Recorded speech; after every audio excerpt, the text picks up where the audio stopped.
Dann darf ich Sie ganz herzlich willkommen heißen zum heutigen Workshop Intelligent statt Frontal, KI-gestütztes Lehren an Hochschulen von Dr. Patrick Albus. Mein Name ist Emily Müps, ich arbeite beim HNDBW und unterstütze dort die Fortbildungsreihe Künstliche Intelligenz an der Hochschullehre, zu denen auch der heutige Workshop gehört. Ich würde ganz kurz am Anfang die Zeit nutzen, um die kommenden Workshops vorzustellen.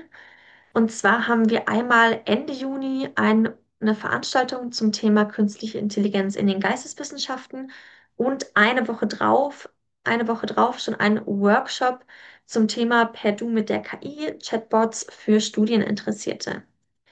Im weiteren Verlauf beschäftigen wir uns zweimal mit dem Thema Recht, einmal in Form eines Workshops Generative KI, Urheberrecht und Creative Commons am 18.07. und einmal als Q&A Online-Veranstaltung Ask Me AI Anything, künstliche Intelligenz und Recht. Aber dann kommen wir doch zum heutigen Workshop Intelligenz statt Frontal, KI-gestütztes Lehren an Hochschulen. Ich darf unseren Referierenden Dr. Patrick Albus ganz herzlich vorstellen. Er ist wissenschaftlicher Mitarbeiter des Instituts für Psychologie und Pädagogik der Universität Ulm und hat sich die Themenschwerpunkte gesetzt auf künstliche Intelligenz im Bildungskontext und Lernen mit VR und AR. Kurzer Hinweis zwischendurch. Der Workshop ist interaktiv eingestiegen, was wir dementsprechend nicht aufgenommen haben. Das heißt, das kommende Video steigt direkt thematisch ein. Falls Sie sich für das Thema des interaktiven Einstiegs interessieren, haben wir Ihnen auf der HNDBW-Website in der Videobeschreibung den Einstieg verlinkt, der diskutiert wurde. Viel Spaß! Machen wir weiter im Text. Das heißt, wie funktioniert das? Beim Smartphone habe ich gerade gesagt, wird einfach anhand von dem vorherigen Satz geschätzt, also mit einer gewissen Wahrscheinlichkeit rausgegeben, welches Wort kann auf diesen Satz als nächstes folgen. Und wenn das sozusagen wir auf ein Large Language Modell übertragen, dann ist es einfach deutlich höher. Das heißt, wir nehmen nicht nur den letzten Satz in diese Wahrscheinlichkeitsberechnung mit rein, sondern wir nehmen tatsächlich den ganzen Kontext mit rein. Aktuell sind das im Schnitt ungefähr 300 Seiten Text. Das heißt, wenn ihr euch vorstellt, ihr würdet immer euren Gruppenchat in WhatsApp der letzten 3 Jahre mitschicken, um rauszufinden, worum geht es jetzt und was könnte eine akkurate Antwort drauf sein. So funktionieren Large Language Modelle. Da ist natürlich ganz viel Mathematik dahinter, ganz viel Vektorenrechnung, auch natürlich Aufmerksamkeitsprozesse in so einem Modell, um auch herauszufinden, was ist wichtig und worum geht's. Letztendlich ist es aber ganz ähnlich. Für die, die schon ein bisschen mehr Erfahrung haben, eine ganz, ganz tolle Seite ist hier von bbwycroft.net. Da kann man mal ganz interaktiv durch so ein Large Language Modell schauen, wie das funktioniert, durch welche Transformer das läuft, ganz beidisch interaktiv hier schön aufgebaut. Ist vor allem für die technisch Interessierten wahrscheinlich interessant, aber da sieht man mal, dass da eben nicht nur ganz basic Wahrscheinlichkeitsrechnung und Entscheidungspfade dahinter stehen, sondern dass da deutlich komplexere Themen hinterstehen. Warum sprechen wir jetzt irgendwie von KI? KI gibt es ja irgendwie schon lang. Aber gerade im Bildungskontext habe ich hier mal so einen Graph mitgebracht und da sieht man, ganz rechts ist mit GPT-3 etwa nicht die Balkenbegrenzung angezeigt, sondern wir haben auf einmal deutlich mehr Parameter. Und diese Parameter können wir uns jetzt ganz vereinfacht so vorstellen, wie als wären das an unseren Wahrscheinlichkeitspfaden. Biege ich jetzt links oder rechts ab? Wie viele Pfade es sozusagen gibt, ist in diesen Parametern angegeben. Also man sieht schon, das ist extrem viel mehr geworden, wenn man hier diesen Balken von GPT-3 nimmt und ich habe den mal unten mit einem 3,5er Modell, das schon ein bisschen mehr hat, unten in dem kleinen Ball abgebildet und dann innerhalb von einem Jahr sind wir hier halt eben beim 4O-Modell. Das hat dann schon mal 1,76 Billionen Parameter. In der Wissenschaft ist tatsächlich so, wir wissen gar nicht, wir finden noch keinen Deckeneffekt. Aktuell gibt es wichtigere Dinge zu lösen bei so einem Modell. Wenn aber die mal überwunden sind und die Rechenkapazität entsprechend verfügbar ist, ist auch ein Mehrparameter, kann auch wieder zu einem besseren Modell führen. Ich weise noch hier darauf hin, dass wir hier jetzt hier bei den aktuellen Modellen auch eine Internetanbindung haben. Wir haben eine Multimodalität, also wir haben dann auch praktisch Augen, Ohren an so einem Modell mit dran. Ganz, ganz spannend. Hier gar nicht so genau anschauen.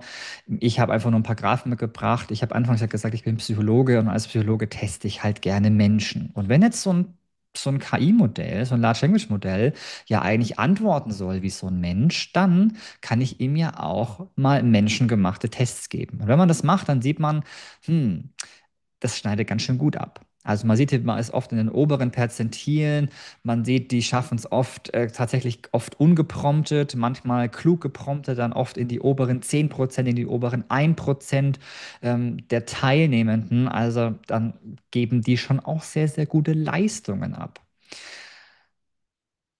Hier auch nochmal, es gibt natürlich nicht nur Tests für Menschen, sondern es gibt auch Tests speziell für KI-Modelle. Auch hier, was ich hier zeigen will, es gibt einfach ganz, ganz viele verschiedene Modelle und auch die kratzen einfach an den obersten Prozenten. Das heißt, auch hier eine Herausforderung ist, nochmal neue Benchmarks, neue Tests zu generieren, die solche KI-Modelle auch wieder genügend herausfordern, damit man da eben auch Unterschiede feststellen kann.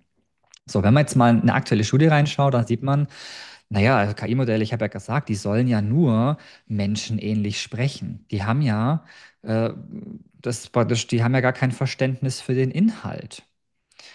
Und wenn man sich das mal anschaut, hier so eine Studie, die sagt oder behauptet, sie haben praktisch Diagnosen so einer KI gegeben und praktizierten Ärztinnen und Ärztinnen und die KI war in 80% der Fällen korrekt mit ihrer Diagnose versus praktizierende Ärzte und Ärztinnen waren nur in 30% der Fälle korrekt mit ihrer Diagnose.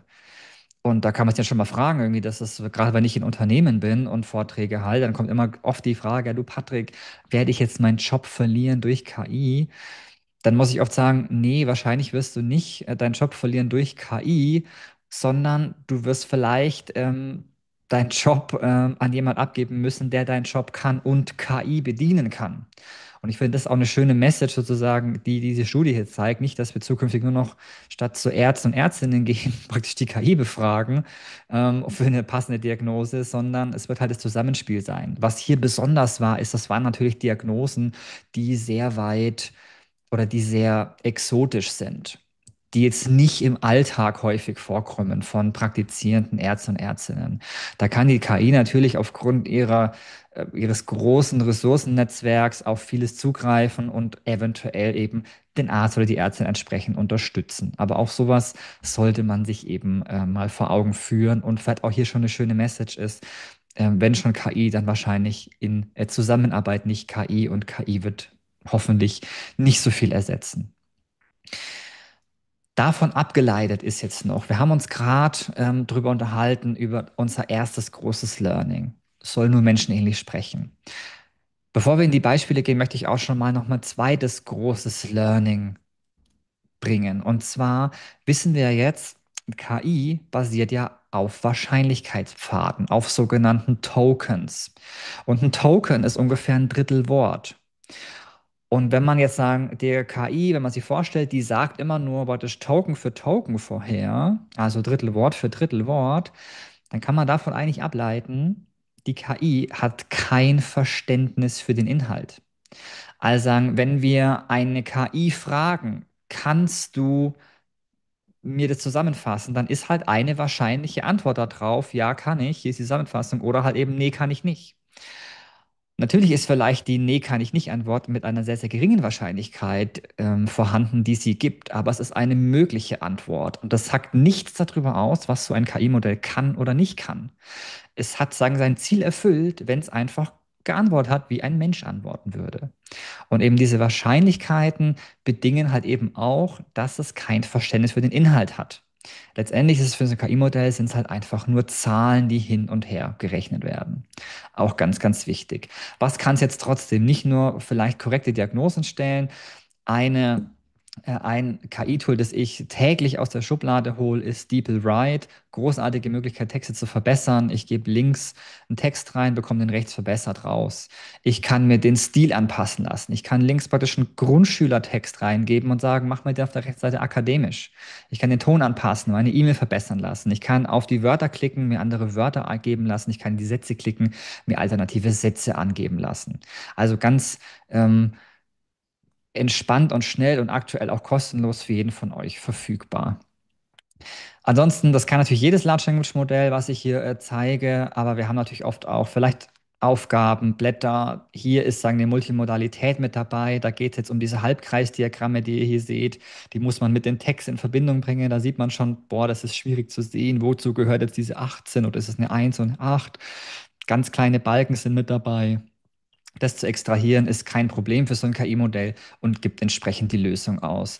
Hier natürlich auch für komplexere Dinge. Ich habe jetzt hier mal aus meiner Portfolio-Prüfung aus der Vorlesung mal eine Aufgabe mal der KI gegeben. Da geht es darum, meine Studierenden in den Medienpsychologie-Vorlesungen, die müssen eben mit Hilfe von künstlicher Intelligenz oder praktisch KI integrieren in ein Lehr-Lern-Szenario, also sei es vielleicht ein E-Learning oder ein Blended Learning-Format und sollen das entsprechend aufschreiben, was sie da eben für Maßnahmen getroffen haben und was sie für sinnvoll finden. Wenn man das jetzt klug prompt, also klug promptet, klug der KI beibringt, dann kann die hier natürlich schon auch mal einen guten Aufschlag bieten. Also ich würde sagen, es ist schon mal so eine 80-90% Lösung.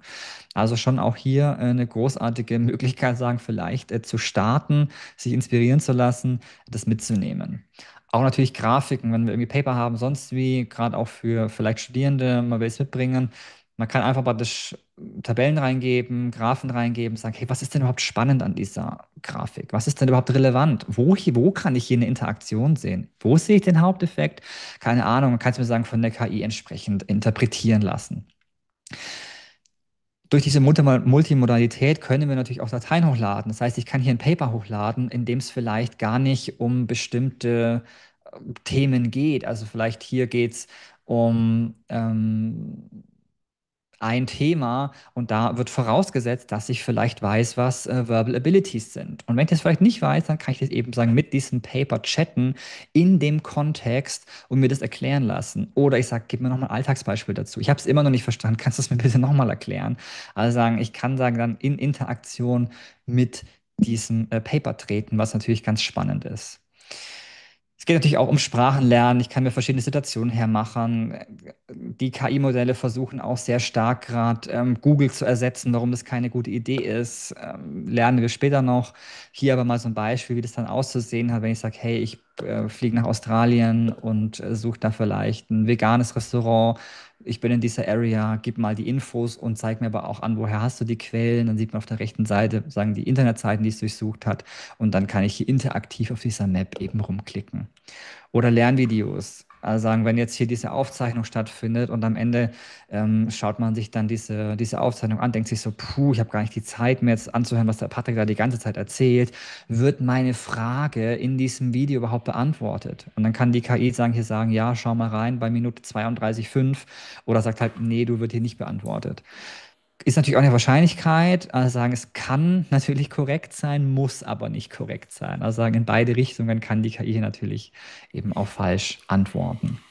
Selbe zusammenfassen, wenn man sagt, jetzt gibt es natürlich bei so einer Aufzeichnung immer eine Transkription. Auch da wird es euch wahrscheinlich so gehen. Ihr seid in vielen Projektmeetings, sonstige Aufzeichnungen, wo ihr vielleicht nicht dabei sein könnt, bekommt ihr die Aufzeichnung, denkt ihr, boah, jetzt auch wieder 60 Minuten anschauen. Ich weiß gar nicht, wann ich das machen soll und kann mir vielleicht die wichtigsten Sachen zusammenfassen oder die für mein Work Package relevant sind oder was auch immer und bekomme es eben entsprechend aufbereitet. Ich kann natürlich mir auch sagen, einfach eine Skizze malen am also auf meinem Schreibtisch, wie ich es hier gemacht habe und sagen, so will ich vielleicht eine Homepage haben, gib mir den Programmcode dazu. Auch sowas ist möglich. Ich kann mir Mindmaps erstellen lassen. Ich kann sagen, hey, ich will hier was über Lerntheorien wissen. Ich habe mich mit den Themen beschäftigt. Gibt es was, was du hier noch siehst, was fehlt? Habe ich vielleicht einen ganz wichtigen Pfad verpasst oder was sollte ich mir vielleicht noch anschauen?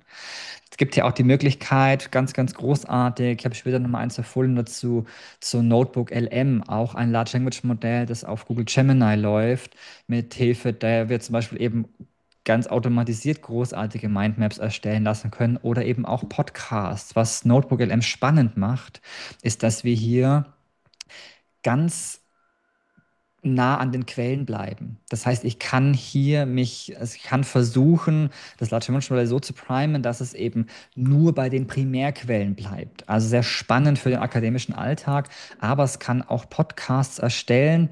Ich habe jetzt hier mal 3 Paper zu Cognitive Load rein, also zum Arbeitsgedächtnis und habe einfach mal sagen, draufgeklickt, machen wir mal einen Podcast, wir hören mal rein, ihr könnt ja mal hören. Hallo und willkommen zu unserer heutigen Analyse.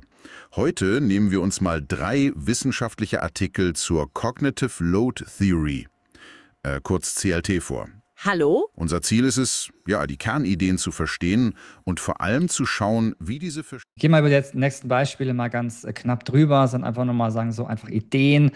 Wir können natürlich uns Aufgaben erstellen lassen. Wir können uns die Musterlösung mit ausgeben lassen. Das kann sein in Tabellenform, Lückentext, was auch immer. Vielleicht haben wir Vorgaben. Also vielleicht gibt es bestimmte Dinge, die wir durchführen müssen. Vielleicht haben wir ein Lehrbuch, vielleicht haben wir besonders und haben zu belegt, welche Kompetenzen müssen hier erfüllt sein. Die kann ich eben reingeben und sagen, hey, ich weiß, meine Studis, die interessieren sich oder die gehen richtig gut im Stundeneinstieg, möchte ich vielleicht eine Gruppenarbeit haben.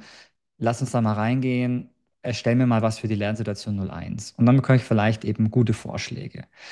Auch Lehrvideos erstellen. Ich weiß nicht, wie es euch geht. Ich erstelle schon gerade für die Online-Kurse viele Lehrvideos. Wenn man sich jetzt mal anschaut, wir hören hier auch einfach mal rein in die zwei verschiedenen ähm, Lehrvideos. Hallo und herzlich willkommen.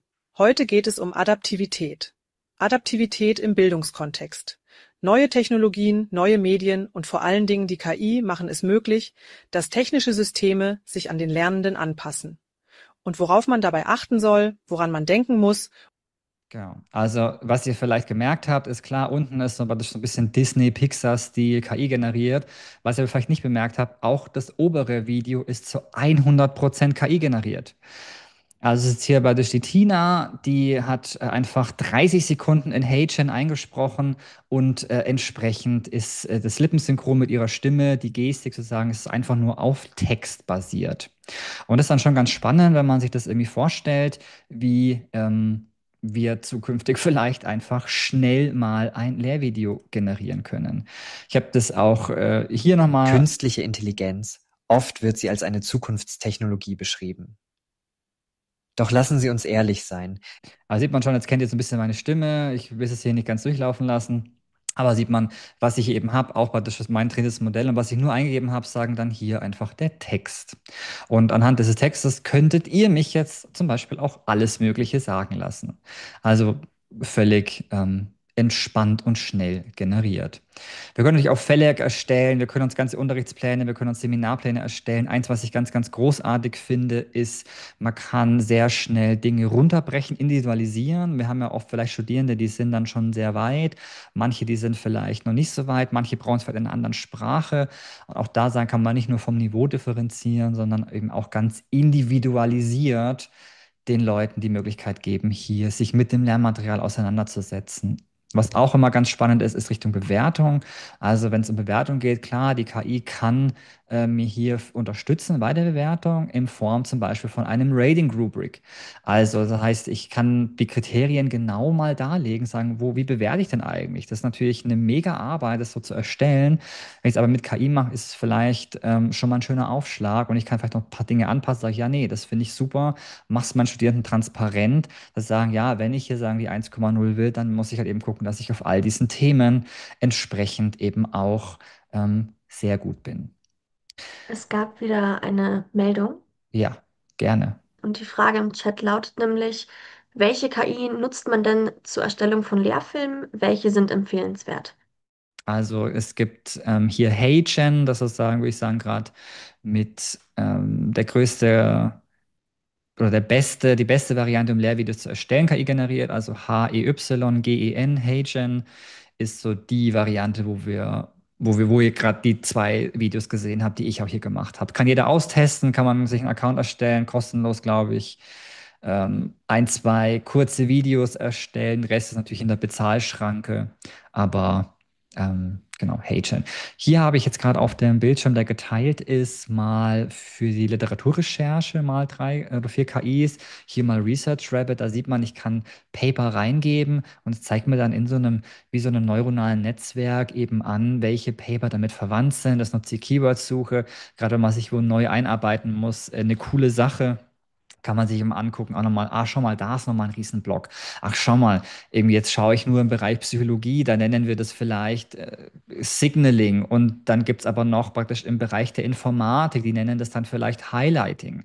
Und habe ich vielleicht noch gar nicht drauf geguckt, aber im Endeffekt ist es dasselbe und auch da kann KI bei der Recherche ganz gut unterstützen. Jetzt fragt ihr euch vielleicht, wir lernen heute nochmal, wie wir KI auch wirklich sinnvoll einsetzen und wie kann ich es vielleicht mal mit zu meinen Studierenden bringen. Ich kann ja nicht irgendwie jedem einen Account erstellen und auch verlangen, dass jeder einen Account sich bei OpenAI kauft, um meine Aufgaben zu bearbeiten. Eine großartige Möglichkeit ist hier zum Beispiel DuckDuckGo.com, eine Plattform, die sehr viel Wert auf Privacy und Datenschutz legt.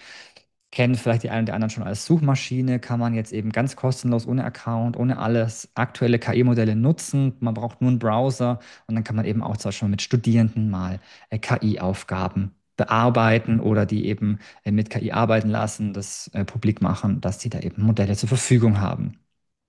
Wir können natürlich auch Modelle für uns trainieren. Das heißt, ich habe hier zum Beispiel aus meiner Vorlesung Folien mit anhand also der Vorlesungsfolien und ein bisschen Texten ein KI-Modell angereichert und das entsprechend gepromptet und dann habe ich das meinen Studierenden zur Verfügung gestellt. Das heißt, die hatten hier dann eben die Möglichkeit, sich auf die Klausurfragen vorzubereiten oder Rückfragen ansagen, diese Folien zu stellen. Und das ist natürlich auch eine schöne Möglichkeit, wie wir sagen, auch KI-Modelle ganz zukünftig einsetzen können. So, jetzt habe ich schon mal viel geredet. Ihr habt auch schon viele Fragen gestellt. Ich möchte euch im nächsten Schritt zeigen, so ein bisschen die Handwerksskills. Dazu schreibe ich euch in den Chat auch gleich mal ähm, mein Chat, der ist ja abgehauen. Genau, zeige ich euch danach, wenn wir jetzt so ein bisschen Handwerkstools gelernt haben und sagen, den ersten wichtigen Schritt, wie wir gut prompten, gelernt haben. Danach möchte ich sagen, auf diesen lernpsychologischen Teil eingehen. Und jetzt ist so ein bisschen so, wir machen immer so ein bisschen Input, aber auch wieder in die Verarbeitung. Also sagen, das, was wir lernen, soll ein bisschen verarbeitet werden und zwischendrin haben wir als eben auch ganz viel Zeit für Fragen. Ganz individuell kann ich euch weiterhelfen, wenn ihr sagt, boah, nee, da gibt es irgendwie einen Punkt, ich habe schon ganz viel versucht, hast du mir da vielleicht nochmal einen Tipp?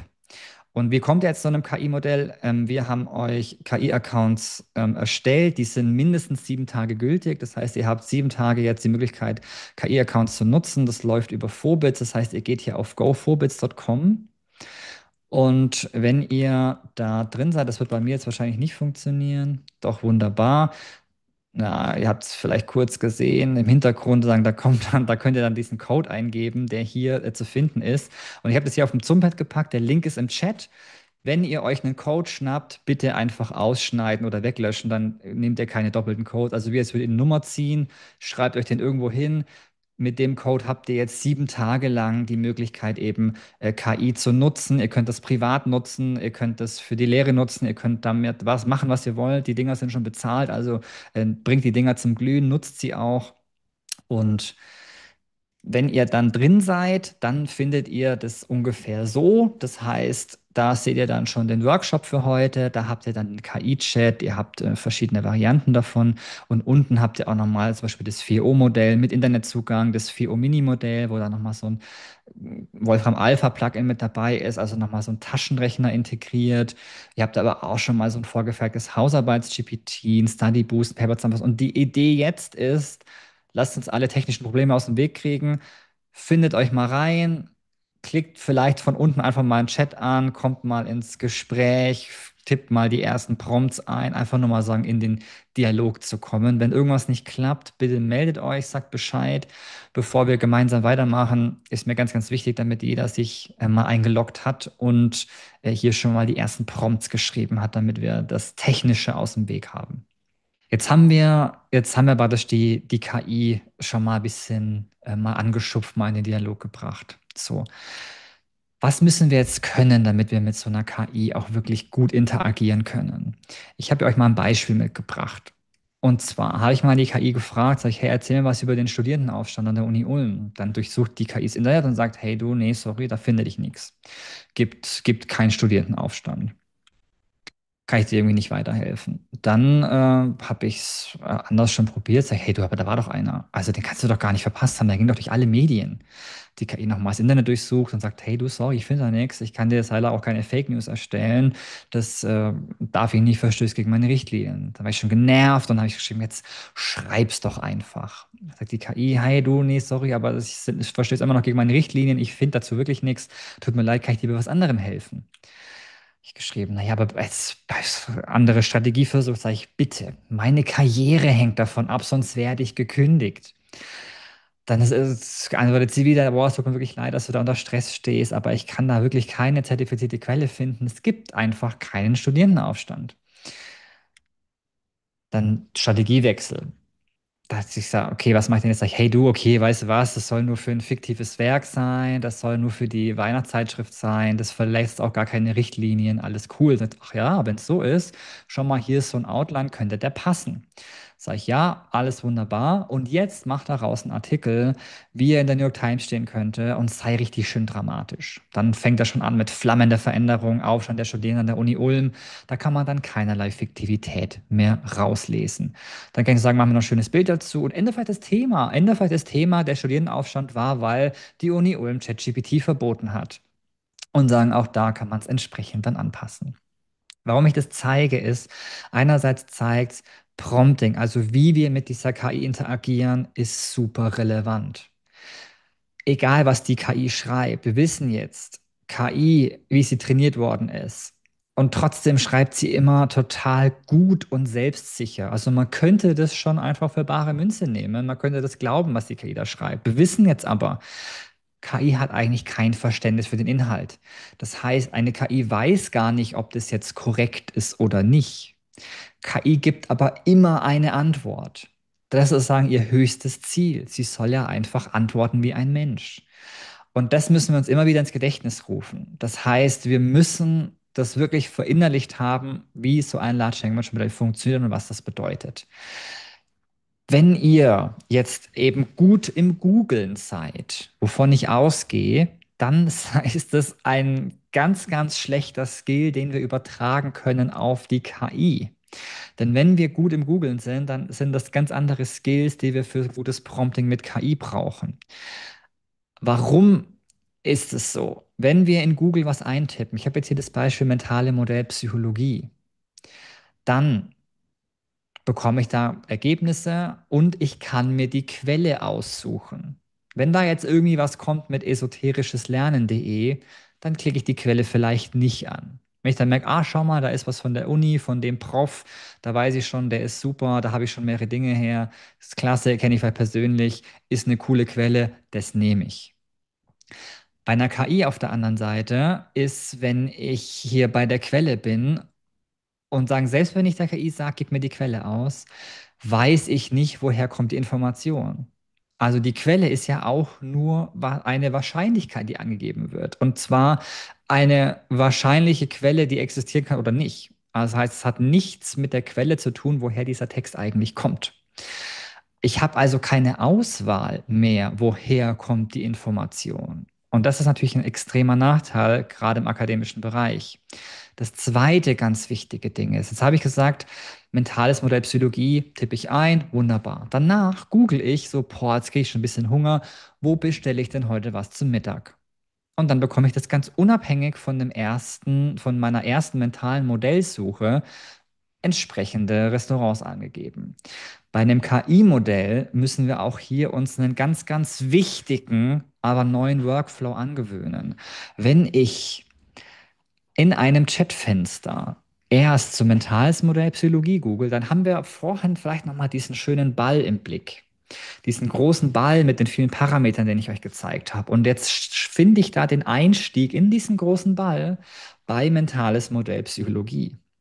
Und wenn ich dann innerhalb eines Chatfensters danach frage, gib mir mal tolle Restaurants oder ein Apfelkuchenrezept aus, dann muss das KI-Modell all die Wahrscheinlichkeitspfade ablaufen, bis es irgendwo rauskommt bei den Restaurants in Ulm zum Beispiel. Und dann könnt ihr euch vorstellen, das kostet ganz schön viel Rechenpower, das kostet ganz schön viel Energie, auch für so ein Modell. Und der Kontext, also was die KI dann ausgibt, wird auch extrem viel schlechter. Und jetzt ist es hier ein sehr starkes Kontrastbeispiel.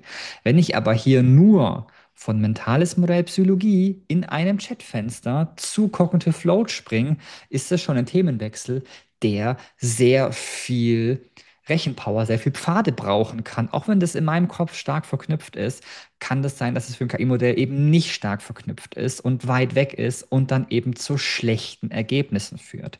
Das heißt, wenn wir, und das ist ganz, ganz wichtig, dass wir das verinnerlichen, mit einem KI-Modell arbeiten, brauchen wir nur einen Workflow, dass wenn wir einen Themenwechsel haben, dass wir immer ein neues Chatfenster brauchen. Ein neues Chatfenster, sagen, ist immer blank. Wir dürfen uns den Einstieg in der Kugel neu suchen. Und das ist ganz, ganz wichtig. Jetzt habt ihr ja gerade schon ein bisschen mit KI interagiert. Ihr habt vielleicht die ersten Sätze schon geschrieben, wie zum Beispiel, jetzt gib mir mal ein paar Klausuraufgaben. Dann muss ich euch leider auch da enttäuschen, auch das ist anders wie bei Google, denn sagen, solche Zero-Shot-Prompts sind die allerschlechteste Art, mit einem KI-Modell zu interagieren. Wenn wir also einfach nur die KI ohne Kontext irgendwas geben oder auffordern, was zu tun, ganz schlecht. Gibt einfach schlechte Ergebnisse. KI-Modelle funktionieren vor allem, wenn wir denen Kontext geben. Und jetzt ist es hier so fachmännisch beschrieben mit Zero-Shot, One-Shot, Few-Shot-Prompts, was auch immer. Mir ist nur wichtig, dass ihr mitnehmt, wenn ihr zum Beispiel Klausuraufgaben von der KI wollt, dann schreibt nicht einfach, hey, jetzt machen wir mal Klausuraufgaben, sondern dann gebt zumindest ein bisschen Kontext. Gebt zum Beispiel eure 3 Altklausuren rein. Gebt 3 Aufgaben rein, die ihr gut findet. Sagt, hey, schau mal, hier sind Aufgaben, die habe ich schon gemacht. Erstell mir im gleichen Stil nochmal 5 weitere, 100 weitere, was auch immer, egal wie viele ihr braucht. Durch Kontext, durch Beispiele lernt KI am allerbesten. Wenn ich sage, hier ist ein guter Abstract, schreib mir sagen eine Einleitung für einen Abstract zu einem anderen Thema, das genauso aufgebaut ist. Dann werdet ihr viel bessere Ergebnisse bekommen, als wenn ihr einfach nur sagt, jetzt schreibt mal ein Abstract. Also Kontext ist hier König und jetzt wissen wir sagen, wir müssen Kontext geben und wir müssen ein neues Chatfenster starten. Und wenn wir das schon mal verinnerlicht haben, wenn wir so schon einigermaßen einen guten Prompt geschrieben haben und in einem neuen Chatfenster starten, dann ist die Wahrscheinlichkeit größer, dass da auch was rauskommt, was für uns hilfreich ist. Und ich empfehle auch nur dann, wenn die erste Antwort von der KI schon in eine gute Richtung geht, nur dann weiterzumachen im selben Chatfenster. Weil, wenn ihr euch vorstellt, ihr habt da jetzt einen Prompt geschrieben und ihr merkt schon, oh nee, die KI ist ganz falsch abgebogen, das passt nicht, dann werdet ihr es mit einer hohen Wahrscheinlichkeit nicht schaffen, die KI wieder auf den richtigen Wahrscheinlichkeitspfad zu bringen. Das heißt, die Idee ist, wenn ihr sagt, ich glaube, ich habe einen guten Prompt geschrieben, dann nehme ich diesen Prompt und mache halt dann einfach nochmal ein neues Chatfenster ein, gebe denselben Prompt nochmal ein, bekomme was anderes raus. Und wenn man denkt, jetzt hat sie verstanden, was ich will, dann sage ich, jetzt mach mal die Aufgaben nochmal schwieriger. Das ist zu komplex, mach es nochmal einfacher. Bau da nochmal eine Gruppenarbeit ein. Gib mir nochmal 3 Ideen für einen coolen Einstieg. Schreib nochmal den Abstract ein bisschen dichter. Also sagen, nur dann macht es Sinn, überhaupt im selben Chatfenster weiterzumachen. Sonst macht das keinen Sinn. Auch Kontext ist wichtig. Wenn ich jetzt sage, gib mir mal einen guten Einstieg für das Seminar Lehrmethoden, dann kann da was rauskommen. Wahrscheinlich wird aber nichts Gutes rauskommen. Wenn ich Kontext gebe, sagen, machen wir mal einen detaillierten Plan. Was will ich denn? Wie lange geht's denn? Geht's hier vielleicht 2 Stunden? Haben die Vorwissen? Haben die kein Vorwissen? Was brauchen die? Was sind meine Lernziele? Was sind deren Lehrziele? Was sollen die am Ende besser können als davor? Da merkt ihr schon, je mehr Kontext wir in so einen Prompt geben, desto besser werden natürlich auch die Ergebnisse. So, jetzt kommt nochmal ein ganz, ganz wichtiges Handwerkstool. Wenn ihr heute nur ein Handwerkstool mitnehmt, dann ist es folgendes. Und zwar, ich habe gerade von diesem großen Ball erzählt und dass wir den Einstieg finden müssen. Und dieser Einstieg ist eben mit am relevantesten für solche Large Language Modelle. Wie wir den hinkriegen, ist, indem wir der KI eine entsprechende Rolle aufsetzen. Und das machen wir, indem wir sagen, du bist Professor für Lehr-Lernforschung, du bist Experte für Didaktik, du bist Experte für Feedback, was auch immer. Handle wie mein Schreibassistent, handle wie mein Steuerberater, mein Fachberater, mein was auch immer, sagen, was ich von der KI brauche. Wenn wir so einen Chat anfangen, ist es sozusagen ganz, ganz wichtig und wir haben schon mal 80% des schlechten Promptings eingefangen, indem wir eben diese Rolle geben. Ich habe hier mal so für einen Deutschlehrer, da sieht man, Deutschlehrer kennt jeder von uns, da gibt es ganz unterschiedliche, da gibt es strenge, da gibt es ganz nette, da gibt es Deutschlehrer, die haben irgendwie sehr viel, die arbeiten vielleicht sehr viel sokratisch und arbeiten mit ganz viel Rückfragen. Und so eine Rolle können wir eben ganz spezifisch darauf erstellen. Also ich jetzt sage, handle wie ein Professor für Lehr-Lernforschung. Du unterrichtest praktisch von Bachelor bis Master alles. Dir ist ganz wichtig, du willst nicht lehren, sondern du willst eher Lernbegleiter sein. Dir ist es wichtig, nicht nur Inhalt zu vermitteln, sondern auch Kompetenzen zu vermitteln. Dann wird da schon mal was ganz anderes rauskommen, als ihr nur sagt, ja, jetzt macht da mal einen schönen Einstieg. Und diese Rolle ist eben auf einem guten Prompt, sagen, mit das Wichtigste. Und ich habe euch da ein Modell entwickelt, das Raffi-Modell, das sagen diesen initialen Prompt, also uns dabei hilft, diesen Einstieg in diesen großen Ball gut zu meistern. Wir müssen uns über folgende Dinge Gedanken machen. Über die Rolle haben wir gerade besprochen. Du bist Professor für Lehr-Lernforschung. Und dann die Aufgabe. Was konkret soll das KI-Modell jetzt für uns machen? Soll es Klausuraufgaben erstellen? Soll es was differenzieren? Soll mir das ein Paper schreiben? Einen Projektantrag schreiben? Soll mir das was auch immer generieren? Ich dick die Aufgabe. Soll es mit mir in Dialog kommen? Soll es sagen, mit mir zusammen drüber nachdenken, was wichtig noch wäre? Soll es eine Idee verbessern? Soll es was auch immer machen? Und sagen, die zwei Dinger sind am wichtigsten, wenn es dann noch darum geht, das Format zu bestimmen. Also soll es in einem schönen Prosatext sein? Soll das im stichpunktartig sein? Soll das in einem Too Long Don't Read sein? Soll das gleich in HTML formatiert sein? Soll das gleich in Markdown formatiert sein? Was auch immer. Und manchmal, das kennt ihr auch, gibt es dann eben, schreibt das KI-Modell in irgendeine Art und Richtung, das euch gar nicht passt. Also, vielleicht fällt es in Jugendsprache, vielleicht nimmt es diese typischen M-Dashes die ganze Zeit mit dem Text rein. Dann könnt ihr schreiben, vermeide Jugendsprache, vermeide irgendwie ständig da einen Absatz reinzumachen, vermeide es irgendwie groß rumzuschwafeln, sei hier nochmal präziser. Also wenn ihr merkt, ihr habt einen guten Prompt geschrieben, braucht es aber noch so ein bisschen Einschränkungen, dann könnt ihr das eben hier nochmal anpassen. So, das ist auch, sagen, unsere nächste Aufgabe. Wir werden euch gleich in Dreierteams werfen, wieder in Breakout-Sessions. Da könnt ihr euch sagen, über eure Rolle unterhalten. Ihr könnt auch sagen, auch das so ein bisschen teilen, aber in der ersten Runde wird es tatsächlich auch so ein bisschen interaktiver mit der KI. Das heißt wahrscheinlich für euch drei ein bisschen stiller.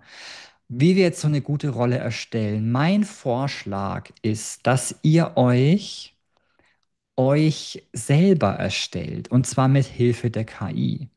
Das heißt, ihr müsst nicht sagen, oh, wie bin ich denn als in meiner Rolle als Dozent, sondern wir nutzen die KI, um uns dabei unterstützen zu lassen. Ich habe hier links einen Prompt reingeschrieben, den könnt ihr auch im ZUM-Pad rauskopieren, falls ihr den nicht abschreiben wollt. Wir fragen nämlich die KI, hilf mir eine Rolle für ChatGPT zu entwickeln. Und bei Rolle trage ich schon gleich ein, hilf mir eine Rolle für ChatGPT für einen Lernforscher zu entwickeln, der gern Lehre gibt, im Bachelor, im Master, dem ist wichtig, ganz viel Interaktion, was auch immer. Gibt da schon ein bisschen Kontext mit rein. Dann, also fahrt ihr fort mit, stelle mir dazu möglichst viele Fragen, bis du eine ganz konkrete Vorstellung hast. Und am Ende gib mir einen Prompt aus, der beginnt mit handle wie ein Punkt, Punkt, Punkt. Und dann sieht man schon, wird die KI euch Rollen geben. Zwei wichtige Anmerkungen, weil ich jetzt sagen, nicht bei euch allen gleichzeitig sein kann, ist die KI, wir wissen ja jetzt, wie sie trainiert worden ist und wie sie sagen handelt, kann sein, dass sie sich richtig stark aufhängt bei hier, stell mir möglichst viele Fragen. Das heißt, sie stellt euch Fragen und dann stellt sie nochmal Fragen und dann stellt sie nochmal Fragen und denkt so, boah, also ich habe das schon alles beantwortet, das ist schon eine gute Rolle, lass mich in Ruhe. Dann wiederholt einfach den letzten Satz, sagt, gib mir jetzt den Output aus, mit handle wie ein. Das zweite ist, die KI wird euch das super schön sauber formatieren.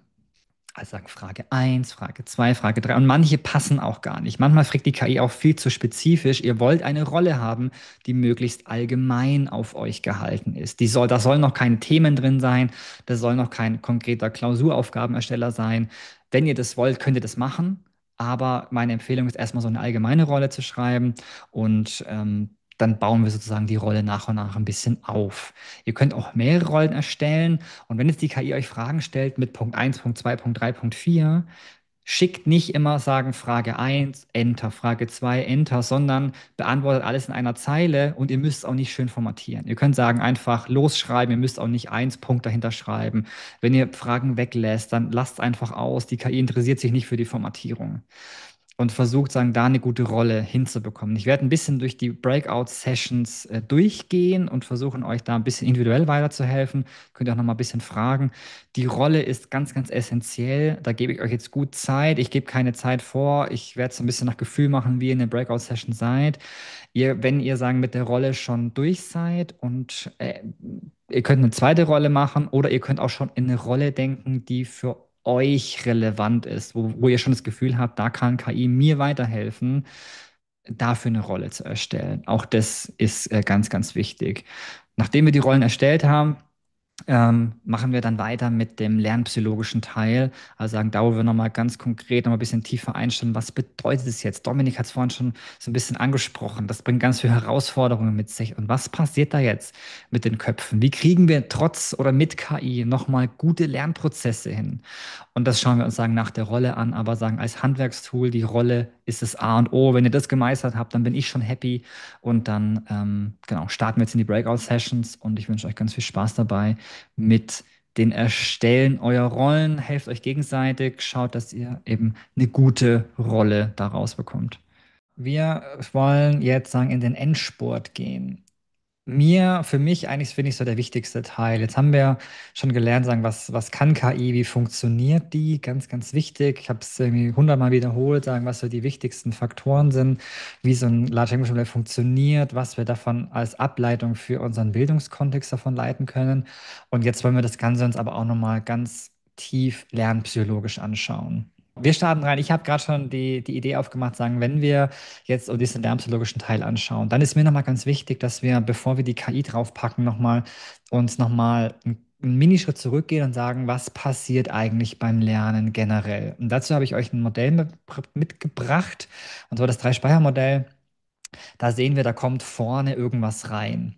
Und dieser große Ball, dieses große blaue Konstrukt hier, das soll sagen jetzt unser Kopf sein. Das heißt, da haben wir verschiedene Speicher, den sensorischen Kurzzeitspeicher, das Arbeitsgedächtnis und das Langzeitgedächtnis. Also das typische Drei-Speicher-Modell und man sieht eben ganz vorne kommt was rein. Das kann ein Text sein von der KI, das kann ein Bild sein, was auch immer.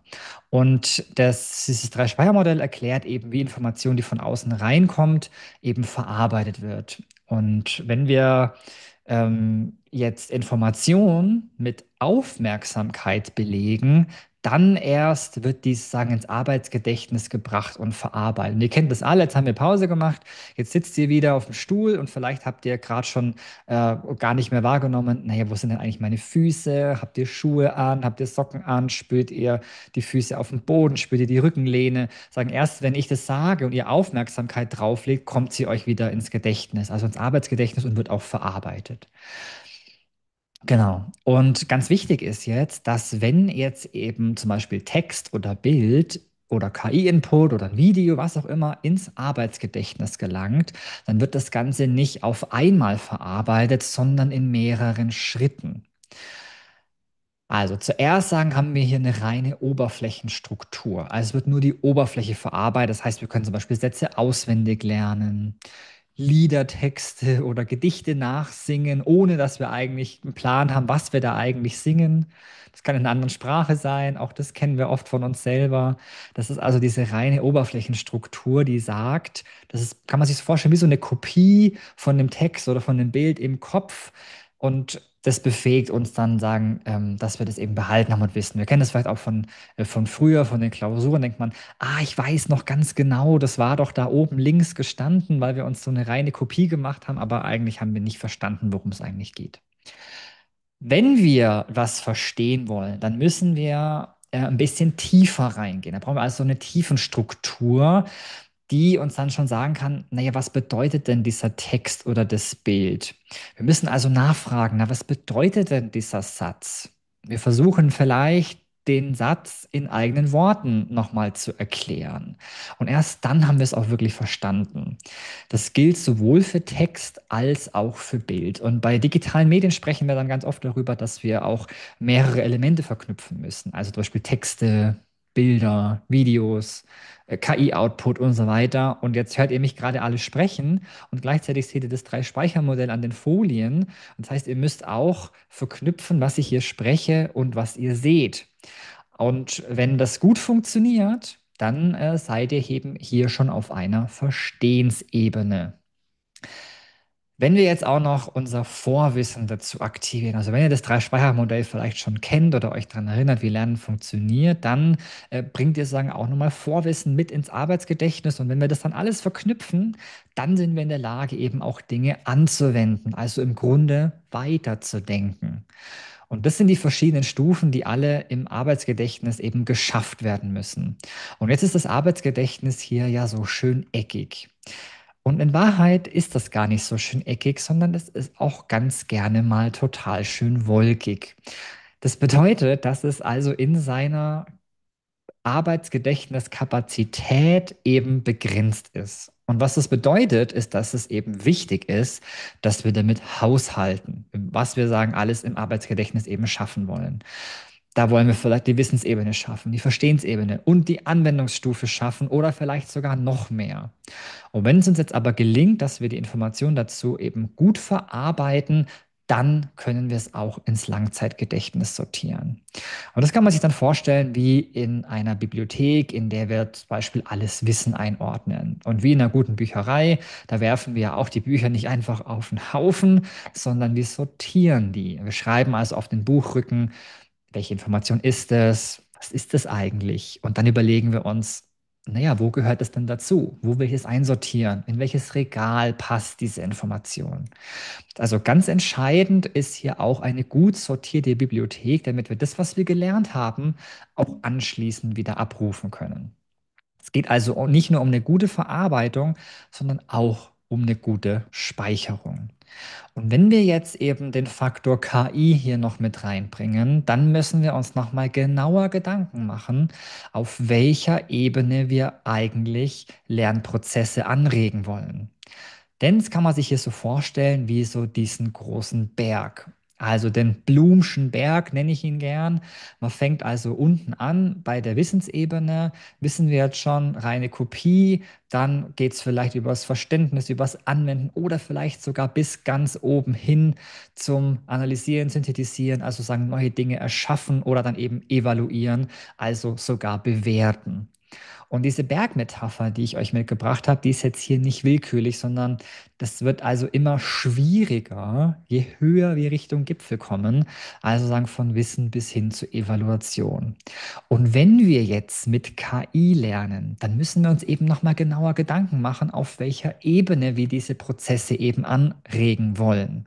Und nicht nur, auf welcher Ebene wir die Lernprozesse anregen wollen, sondern auch, auf welcher Ebene wollen wir die Lernenden am Ende dann auch haben. Also, was ist das Ziel, was wir erreichen wollen? Das, was wir am Ende letztendlich auch prüfen wollen. Da gibt es hier das Constructive Alignment von Bix, habe ich euch mitgebracht. Das ist sozusagen, kann man auch auf heute anwenden, wenn es mir nur darum geht, dass ihr am Ende Wissen habt, dann muss ich natürlich auch ein Lernangebot schaffen. Das heißt, wir würden 3 Stunden lang einen Vortrag, würde ich halten, euch zu ähm, schwafeln und dann sagt ihr am Ende, wenn es eine Prüfung geben würde, kann ich euch vielleicht ein paar Multiple-Choice-Fragen dazu geben.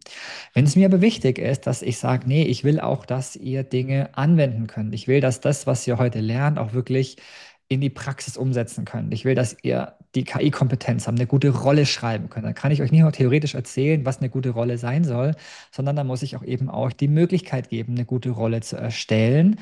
Und die Prüfung am Ende wäre halt dann eben vielleicht die Rolle weiterzudenken oder eine andere Rolle zu erstellen. Und da kann ich dann nicht natürlich sagen, da komme ich dann nicht mit Multiple-Choice-Fragen eben besonders weit. So, hier sehen wir jetzt das Dreieck. sagen das Constructive Alignment und ihr seht, innen drin habe ich schon sortiert die Bloomsche Taxonomie, also die verschiedenen Ebenen. Und für die, die die Bloomsche Taxonomie nicht kennen, da gibt es zum Beispiel hier eine schöne Übersicht. Da kann man nochmal sehen, naja, was bedeutet denn diese kognitiven Lernziele? Also wenn jetzt jemand auf der Wissensebene ist, was kann der dann? Ja, da steht hier, da kann er zum Beispiel was definieren und an welchen Kriterien oder an welchen Verben, an welchen Operatoren mache ich das sozusagen fest. Ich sehe wieder hier, diese Person, diese Lernenden kann eben dann was aufzählen, was beschreiben, wiedergeben. Oder bis dann eben oben ganz evaluieren, da kann dann eben was beurteilen, was widerlegen, was vergleichen, was werten.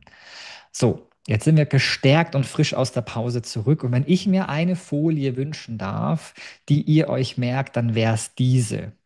Denn hier bringen wir alles nochmal zusammen. Also wir sehen hier das Drei-Speicher-Modell. Wir sehen im Arbeitsgedächtnis sowohl die Bloomsche Taxonomie als auch das Constructive Alignment. Also jetzt ganz wichtig, wie funktioniert jetzt Lernen mit KI, wenn man diese verschiedenen Stufen im Kopf behält? Es geht also insgesamt darum, dass ich die Information, die zum Beispiel von ChatGPT reinkommt, eben verarbeiten muss. Ich habe also einen Output, den muss ich verstehen, anwenden, was auch immer können, was sozusagen dieser Output von der KI aussagt. Ich muss also beurteilen, ob der korrekt ist oder nicht. Und das bedeutet schon, dass es mir nicht reicht, auf den unteren Stufen zu bleiben, sondern ich muss ganz hoch auf die Spitze des Berges, um beurteilen zu können, ob das überhaupt stimmt, was mir ChatGPT da ausgibt. Ich muss also mehr Wissen haben. Ich muss es verstanden haben. Muss alle Levels durchlaufen haben, um beurteilen zu können, evaluieren zu können, ob das, was rauskommt, korrekt ist oder nicht. Und dann merkt ihr schon, das zwingt uns sozusagen immer als Lernende selbst alle Stufen zu durchlaufen und kritisch zu beurteilen auf der Metaebene, wie das Material funktioniert. Und das ist der erste Punkt der Metaebene, die sagt, du musst ganz rauf auf den Berg, also Meta. Du musst hier bis Evaluieren hochkommen. Und wie das so ist das halt auch nur ein Aspekt. Wir müssen nämlich nicht nur das Material beurteilen, sondern auch uns selbst, also die Metakognition.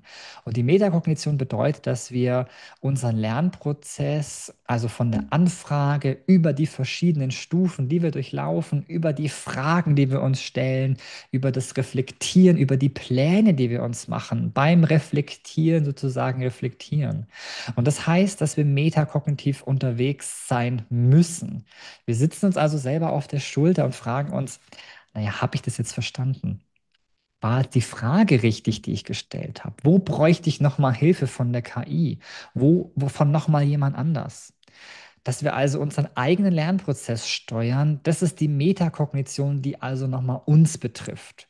Wir haben also die Metaebene in Bezug auf die Denkprozesse und die Metaebene in Bezug auf das Material. Und da könnt ihr schon vorstellen, puh, ganz schön krass. Und wenn wir jetzt, ich weiß nicht, ob Dominik noch am Start ist, der hat ja vorhin schon in die Richtung gefragt. Damit sagen, haben wir das Ganze letztendlich auch hier mal lernpsychologisch eingefangen, was es das denn bedeutet.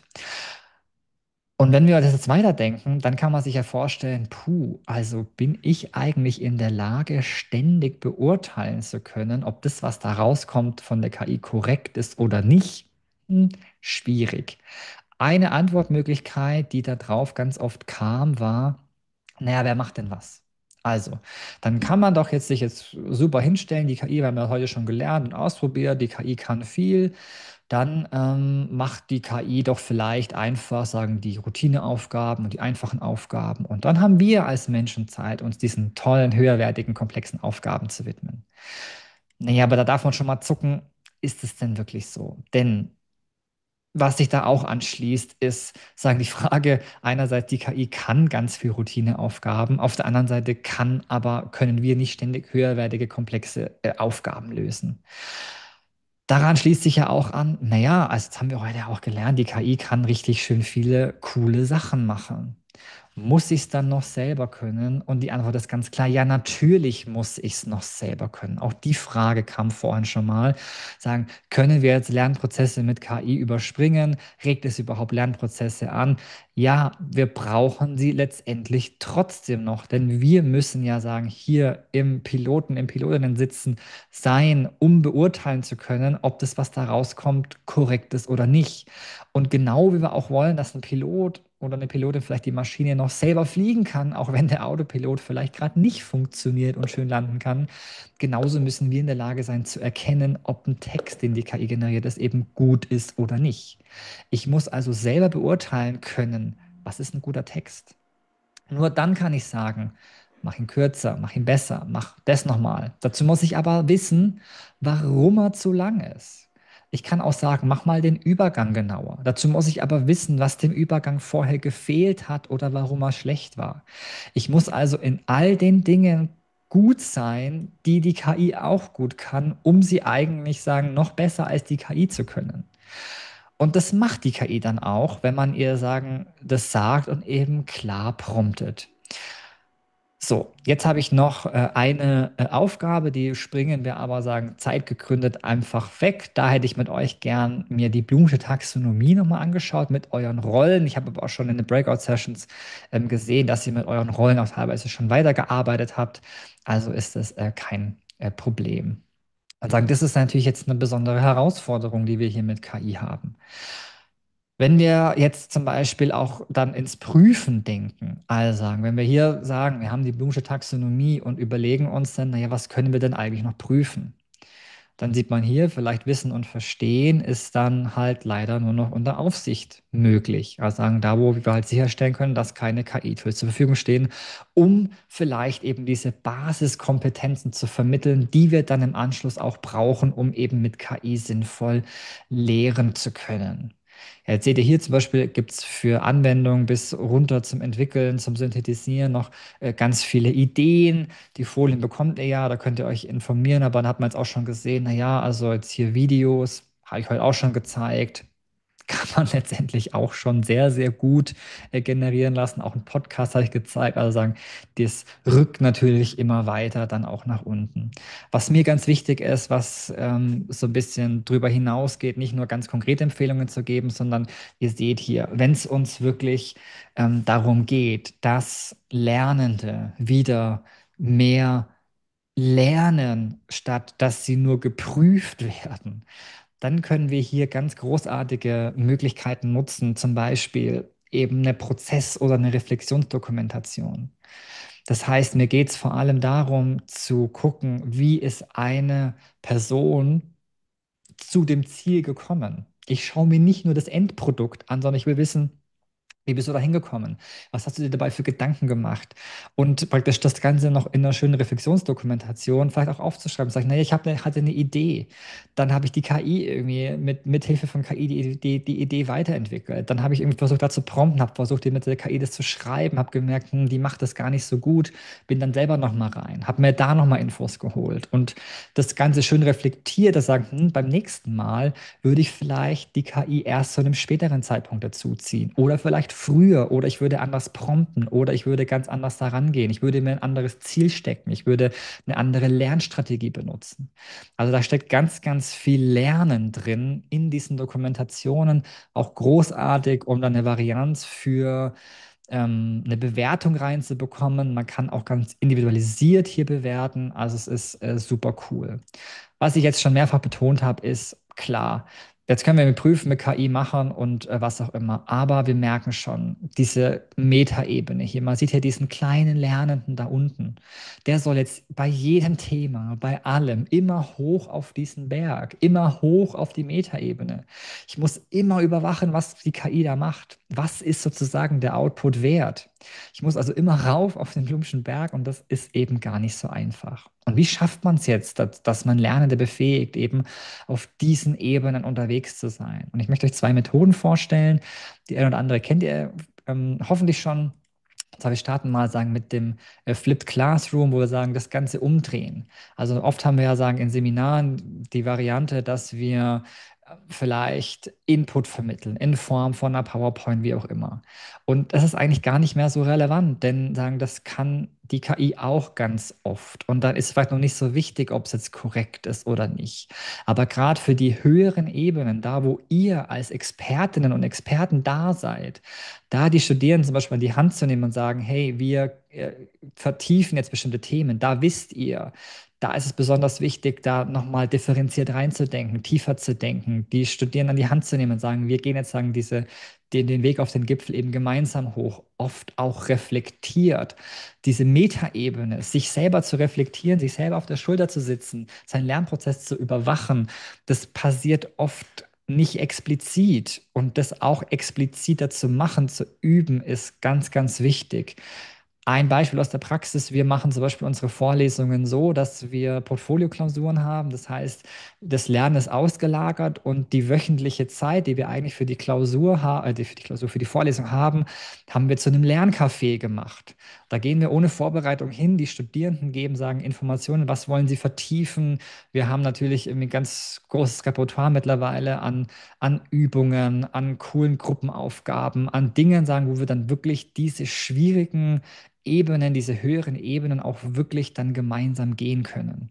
Also ganz, ganz wichtig, sagen, das umzudrehen. Das Zweite, was ich euch mitgeben will, ist sozusagen eine in Weiterentwicklung der Sandwich-Methode, die wir entwickelt haben, so das KI-Sandwich. Für die, die es nicht kennen, es ist wie bei einem guten Sandwich auch, hat es so mindestens 2 Brotscheiben und irgendwas Saftiges dazwischen. Und so sagen, ist diese didaktische Methode eben auch angedacht. Wir haben einen Anfang, wir haben einen Einstieg und wir haben am Ende dann einen Abschluss und dazwischen eben immer diese Verarbeitungsphasen. Und das geht natürlich auch mehrstöckig und sogar hintereinander. Also es gibt also immer wieder ganz kollektiv Inputs und dann individuell oder kollaborativ werden diese Inputs dann eben verarbeitet. Und wichtig ist, dass die Inputs eben angemessen informationsdicht sind, also auch nicht zu hoch und auch die Aufgaben zur Verarbeitung auch sinnvoll ist und wirklich dazu fördern, dass auch weiter gelernt wird und damit wir auch eben diese höheren Stufen erreichen können. Und jetzt kann man eben auch noch die KI einbauen. Ich habe sie hier mal an 2 Stellen eingebaut, statt den Inputphasen, aber auch das muss natürlich dann reflektiert werden. Also genauso wie der Input vom Lernen reflektiert werden muss auf der Metaebene, muss auch der KI-Output reflektiert werden. Und in der individuellen Vertiefungsphase kann zum Beispiel auch eben KI genutzt werden, um zum Beispiel durch Nachfragen, durch Quizze, durch Wiederholungsaufgaben, durch viele, viele weitere Möglichkeiten irgendwie der KI nutzen, um eben beim Vertiefen zu helfen. Und wir können jetzt eben die KI einsetzen im Sandwich, aber auch ganz wichtig, die KI selbst nutzen für die Reflexionsphase. Also KI kann hier nicht nur helfen beim Input, sondern auch eben bei dieser Verarbeitungsphase. Deshalb ist es hier, sagen, mit diesen roten Pfeilen diese Metaebene angedeutet. Warum wirkt so ein Sandwich-Prinzip? Ich habe hier mal einige Studien dazu zusammengefasst, warum das wirkt. Da sieht man, das führt zu höherer Aufmerksamkeit und Konzentration, steigert insgesamt die Nutzung, oder was steht denn hier, die Steigerung der insgesamt nutzbaren Lernzeit. Wir haben einen deutlich größeren Lernerfolg als im Vergleich zur Frontalvermittlung. Es fördert ein positives Lernklima und wir haben auch eine positive Veränderung der Lernhaltung und der Eigenständigkeit gegenüber der Studierenden. Also eigentlich ganz, ganz tolle positive Effekte, die wir uns jetzt eben mit und trotz KI auch nochmal besonders nutzen können. Wie sieht das Ganze dann mal konkreter aus? Ihr habt es vielleicht schon gesehen, in der Übersicht der KI habe ich euch auch das Sandwich-Prinzip reingepackt. Also diese Übersicht habt ihr nochmal da. Da gibt es nochmal ein bisschen Hilfestellung für die Impulse, für die Stops. Wie braucht so ein Sandwich? Wie kann das sagen so aussehen? Also das habt ihr auch nochmal verlinkt.